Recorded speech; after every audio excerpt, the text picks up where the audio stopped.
오늘 우리에게 주시는 하나님 말씀은 히브리서 11장 36절에서 12장 2절까지 말씀입니다. 한 목소리로 읽으시겠습니다. 또 어떤 이들은 조롱과 채찍질 뿐 아니라 결박과 옥에가 치는 시련도 받았으며 돌로 치는 것과 톱으로 켜는 것과 시험과 칼로 죽임을 당하고 양과 염소의 가죽을 입고 유리하여 궁핍과 환난과 학대를 받았으니 이런 사람은 세상이 감당하지 못하느니라. 그들이 광야와 산과 동굴과 토굴에 유리하였느니라. 이 사람들은 다 믿음으로 말미암아 증거를 받았으나 약속된 것을 갖지 못하였으니 이는 하나님이 우리를 위하여 더 좋은 것을 예비하셨은즉 우리가 아니면 그들로 온전함을 이루지 못하게 하려 하심이라. 이러므로 우리에게 구름같이 둘러싼 허다한 증인들이 있으니 모든 무거운 것과 얽매이기 쉬운 죄를 벗어버리고 인내로서 우리 앞에 당한 경주를 하며 믿음의 주요 또 온전케 하시는 이인 예수를 바라보자.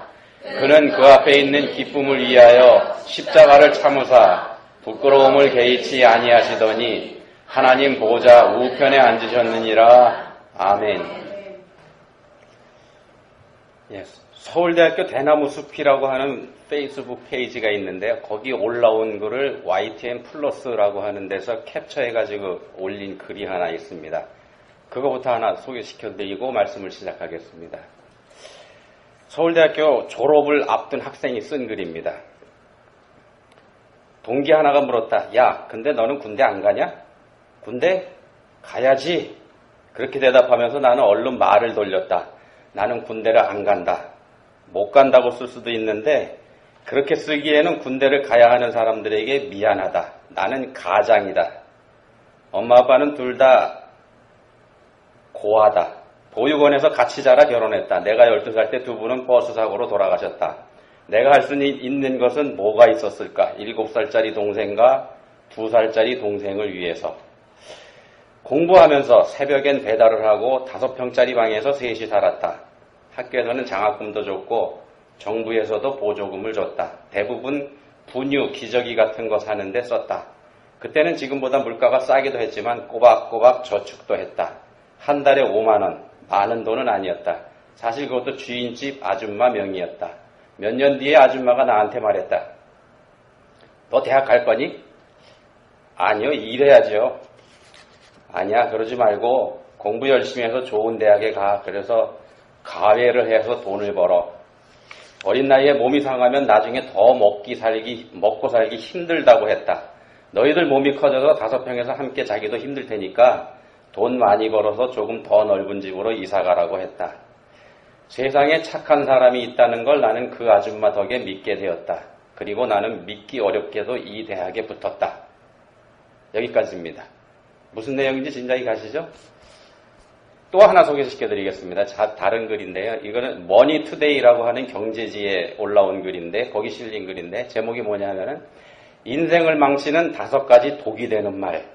인생을 망치는 5가지 독이 되는 말입니다. 5가지 다 말고 몇 가지만 소개해드리겠습니다. 첫 번째가 뭐냐면요. 인생은 불공평해. 이런 말입니다.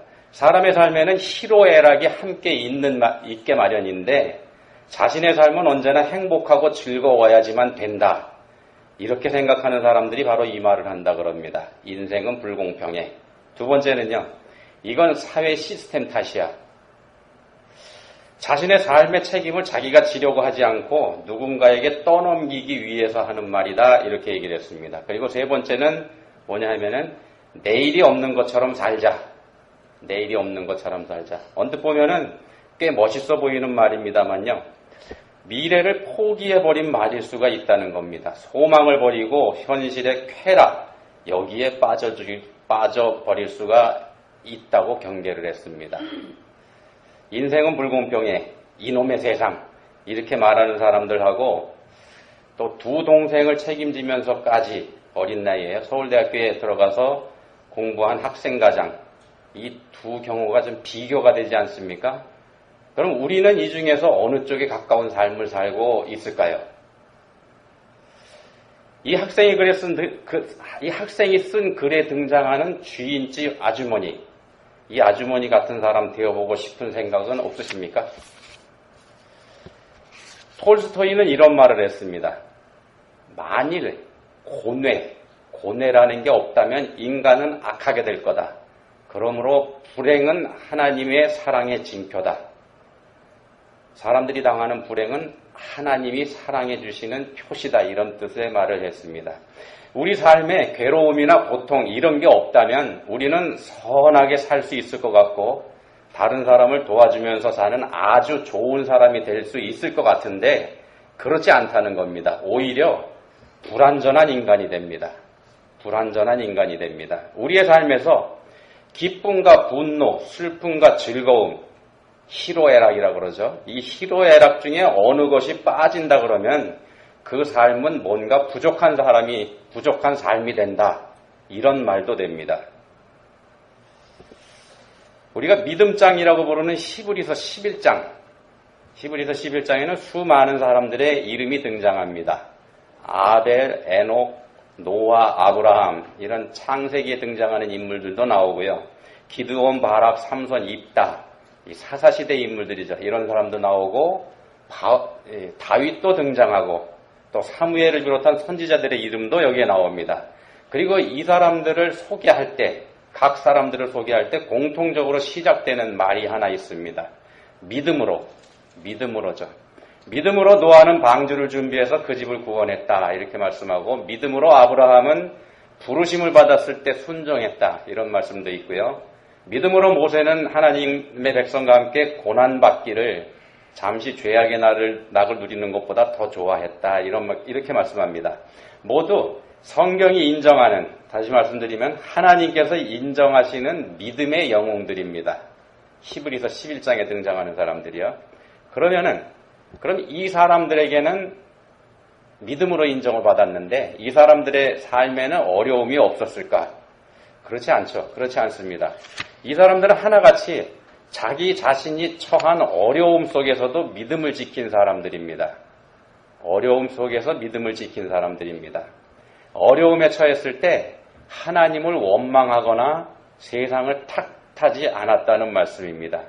그런 가운데서도 하나님을 향한 믿음을 지켰기 때문에 이 사람들을 믿음의 영웅으로 우리가 이렇게 분류를 합니다. 오늘 말씀 가운데서 우리의 믿음의 방향이 어디를 향하고 있어야 하는지 그 답을 한번 찾아보시기 바랍니다. 우리의 믿음의 방향이 어디를 향하고 있어야 되는지요. 결론을 먼저 말씀드리면요. 본문 2절에서 말씀하는 것처럼 믿음의 주여 또 온전케 하시는 이인 예수를 바라보자 이겁니다. 우리의 믿음이 예수님을 향하고 있을 때 그때 우리 믿음이 바로된 믿음이 됩니다. 바로된 믿음을 가지고 있을 때 우리가 환난에 빠지더라도 하나님께로 향한 믿음 이걸 끝까지 지켜갈 수 있다는 겁니다. 히브리서 11장에 소개되어 있는 믿음의 사람들도 바로 예수를 바라본 그런 사람들입니다. 예수를 바라본 사람들입니다. 물론 이 사람들은 구약시대 인물들이기 때문에 예수님 오기 전 사람들이죠. 그래서 예수님을 보지 못한 사람들이긴 합니다만 우리의 믿음의 완성을 가져오신 분이 바로 예수 그리스도이시기 때문에 믿는 자의 소망은 예수님께로 향하게 돼 있습니다.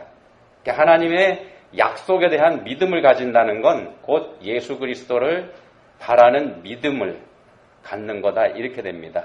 예수 그리스도를 바라는 믿음입니다. 구약시대 사람들에게는 약속대로 찾아오실 예수 그리스도 이걸 바라는 믿음이고요.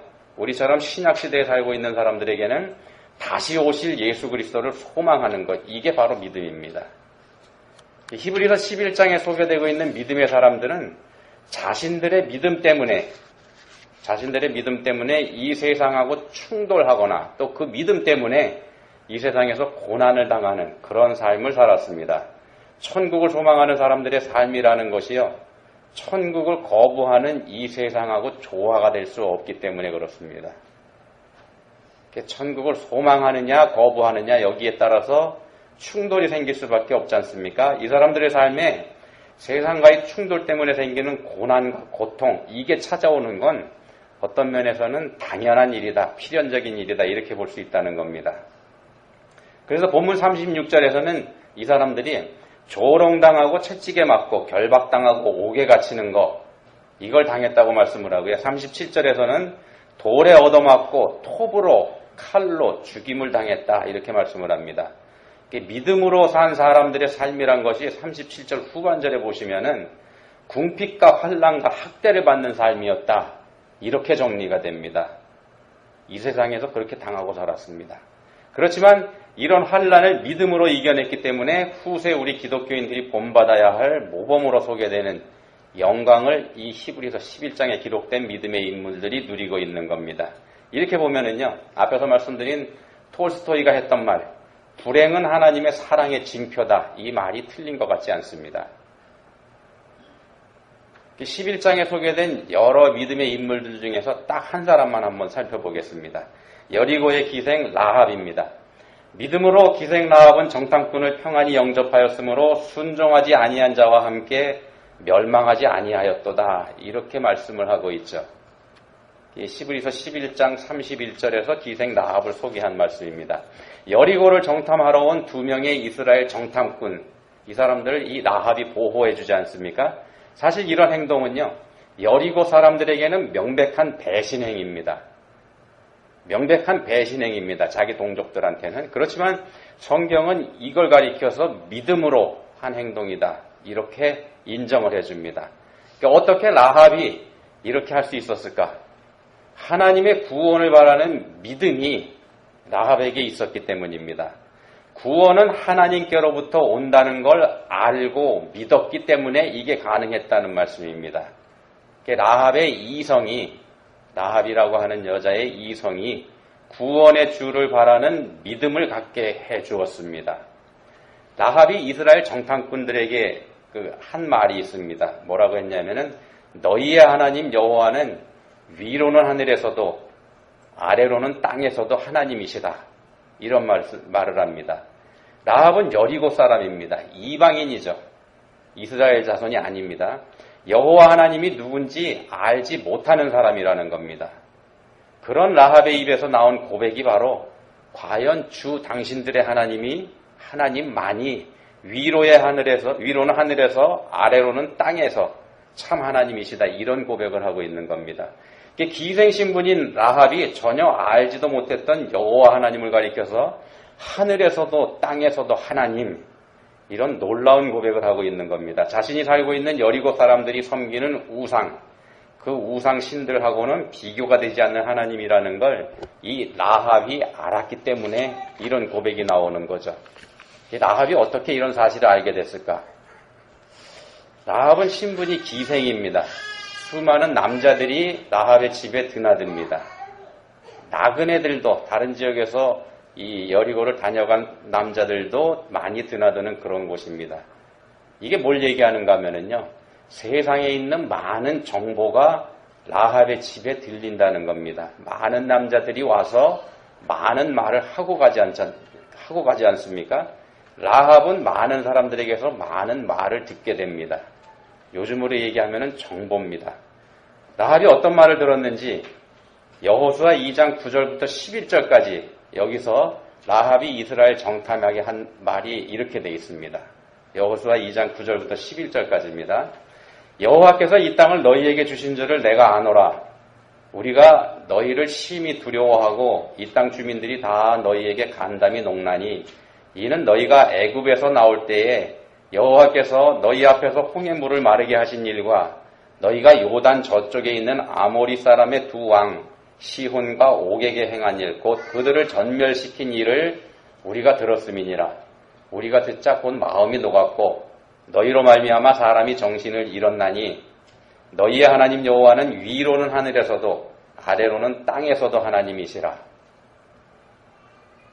라합은 생각했습니다. 홍해바다를 갈라서 이스라엘 사람들을 건너게 하신 하나님, 또 막강한 힘을 가진 나라도 이기게 해주신 하나님, 그리고 아무것도 없는 광야에서 40년 동안이나 이스라엘 사람들이 먹고 사는데 부족함이 없게 해주신 하나님, 그 하나님을 말입니다. 그 하나님을 생각했습니다. 과연 그 하나님이 어떤 분일까? 이거요, 이 정도 되면 우리가 깊이 생각해보지 않아도 여호와 하나님이 대단한 분이시라는 거 쉽게 알 수 있습니다. 어려운 일 아닙니다. 이게 이성입니다. 이게 이성입니다. 하나님께서 우리 인간에게만 주신 게 이성이지 않습니까? 이성은 동물들에게는 없습니다. 그래서 하나님께서 사람들에게만 주신 능력입니다. 생각하는 능력이죠. 확실한 근거에 의한 논리적인 생각으로 합당한 답을 얻어내는 능력. 이게 이성이다. 이렇게 우리가 풀어볼 수가 있습니다. 기생 라합이 자신이 들은 정보를 가지고서 여호와 하나님이 어떤 분인지 이걸 알아내는 것. 이게 바로 이성에 의한 것이었다는 겁니다. 하나님께서 우리에게 주신, 다시 말씀드리면 기생 라합은 이성적인 사람이었다는 겁니다. 그 이성을 기반으로 해서 하나님을 믿는 믿음을 갖게 된 사람이 바로 라합입니다.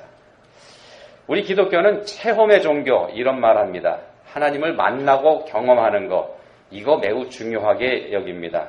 그렇지만 만약 우리의 믿음이 이성으로 뒷받침되는 믿음이 아니라고 한다면 우리 믿음은 자칫 공중에 떠있는 그런 믿음이 될 수 있습니다. 성경에 나오는 대로 표현하면 모래 위에 지은 집, 모래 위에 지은 집, 이게 될 수 있다는 말씀입니다. 그래서 신비한 체험만을 좇는 믿음, 그래서 이걸 경계합니다. 이성이 뒷받침하는 믿음이라야만 그 이성으로 우리의 소망이 되시는 예수님을 바로 바라볼 수가 있다는 겁니다. 이 당시 여리고에서 이 기생 라합이 가장 똑똑한 사람이었다. 이렇게 말할 수 없습니다. 누구도 인정하지 않을 겁니다. 여리고는 당시 가나안 지역에서도 손꼽히는 큰 도시, 큰 성이었습니다.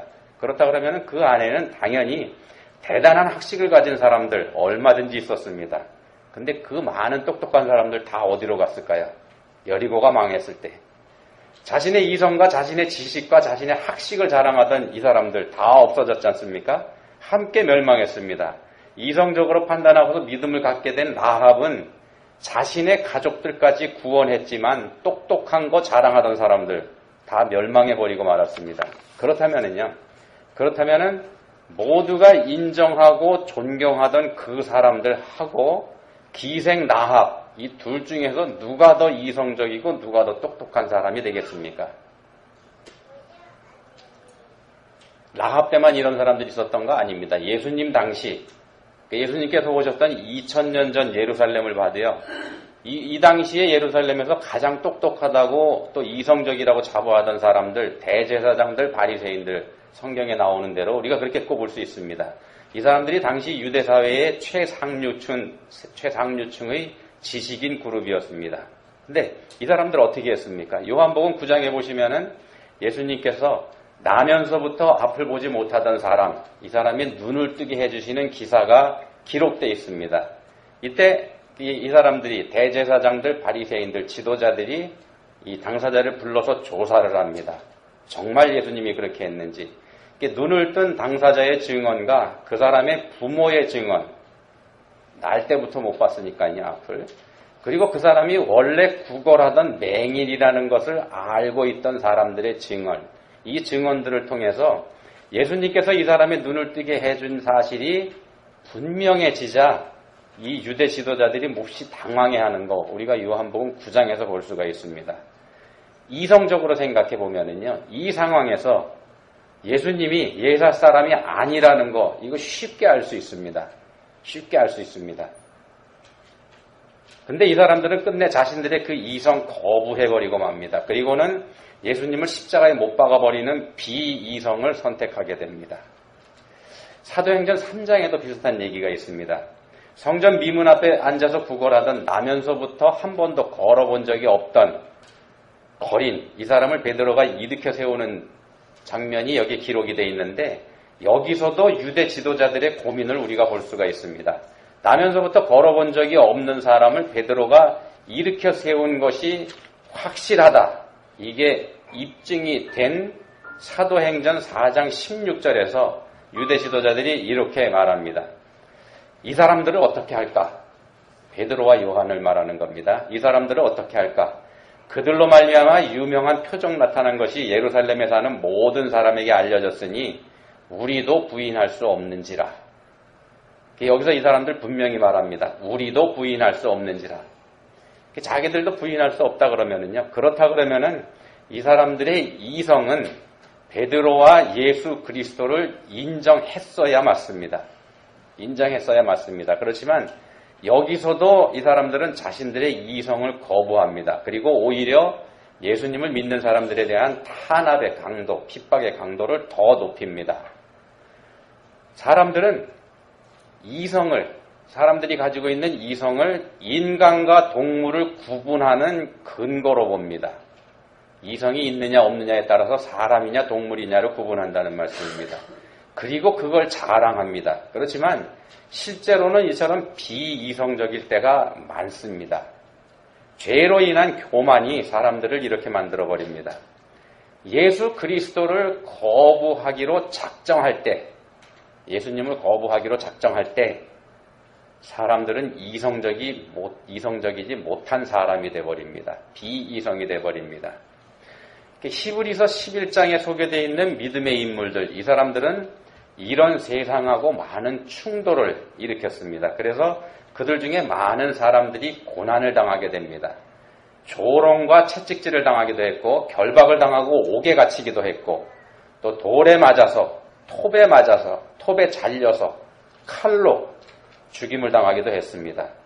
그럼에도 이 사람들은 자신의 믿음을 버리지 않은 사람들입니다. 끝까지 믿음을 지켰습니다. 소망이 있었기 때문입니다.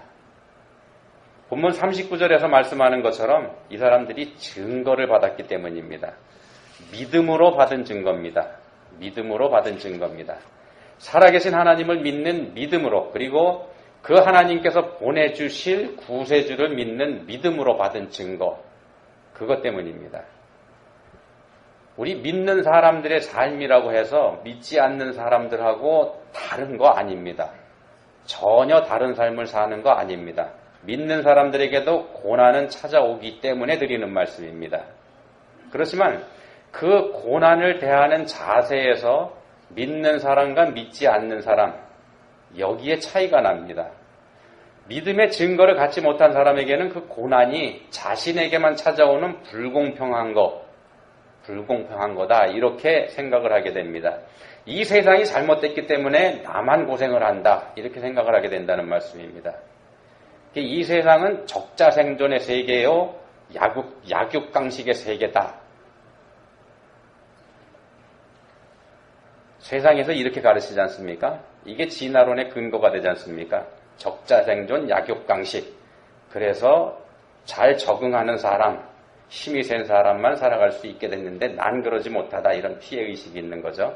그래서 내일에 대한 소망을 갖기보다는 오늘에만 무게를 두고 살게 됩니다. 삶에서 수고와 슬픔, 그러니까 노고와 슬픔, 어려움과 슬픔, 이거는 빼고 기쁨과 즐거움, 희락만 추구하게 됩니다. 그것만 있는 삶이 좋은 삶이다, 이렇게 생각하게 된다는 겁니다. 믿음이 없는 사람 말씀을 드렸습니다. 믿음으로 예수님의 십자가를 바라볼 때 소망이 생깁니다. 그런데 그 십자가는 고통입니다. 십자가는 죽음입니다. 우리가 믿음으로 바라봐야 될 십자가가 그런 거라는 겁니다. 고통이고 죽음이고, 고통을 통해서 볼 수 있는 게 예수님의 십자가라는 말씀입니다. 희락만 있는 삶에서는 결코 예수님의 십자가, 이거 보이지 않습니다. 그래서 앞에서 말씀드린 톨스토이의 말처럼 우리의 고통은 우리를 향한 하나님의 사랑의 징표, 이게 말이 되는 겁니다. 우리가 당하는 고통과 어려움, 이게 하나님께서 우리를 사랑해 주시는 표시가 된다는 겁니다. 믿음 때문에 많은 고난과 고통을 당하면서도 자신의 믿음을 끝까지 지킨 사람들을 믿음의 사람이다, 이렇게 얘기합니다. 십자가에 달리신 예수님은 그 믿음을 완성하신 분입니다. 사람으로 오신 예수님, 사람으로 오셨습니다. 사람으로 오신 예수님은 사람으로서 온전한 믿음을 보여주셨습니다. 십자가의 고통과 죽음을 겪으면서도 말입니다. 우리하고 똑같은 사람으로서 믿음으로 성부 하나님의 뜻에 철저하게 순종하신 분이 바로 우리하고 똑같은 인성을 가지셨던 예수님이십니다. 그래서 믿음의 주요 또 온전케 하시는 이가 되신 겁니다. 그래서 우리의 믿음의 본이 예수님입니다. 우리의 믿음의 목표가 그래서 예수님이 됩니다. 십자가의 고난을 이겨내신 그 예수님을 우리가 바라볼 때 우리가 당하는 불행과 고난, 이게 오히려 우리에게 복이 될 수 있다는 거 우리가 그때 알게 된다는 겁니다. 우리가 살다 보면은 삶의 무게가 심하게 느껴질 때 있습니다. 삶이 무거워질 때 그때에도 감사하고 기뻐할 수 있는 믿음 여러분들 구해보시기 바랍니다. 하나님 아버지, 저희는 부족합니다. 톨스토이는 불행은 하나님의 사랑의 징표라고 말했지만 저희들의 믿음으로는 그 말을 받아들이기가 어렵습니다. 저희에게 믿음 주시기 원합니다. 저희 삶의 고난은 예수님께서도 감당하셔야만 했었던 것이기 때문에 저희도 또한 참고 견뎌야 하고 또 얼마든지 견뎌낼 수 있다는 믿음 갖게 해주시기 원합니다. 예수님을 따라 사는 진실한 믿음의 사람들 저희 모두 다 될 수 있게 해주시기 원합니다. 저희를 도와주십시오. 예수님 이름으로 기도합니다. 아멘.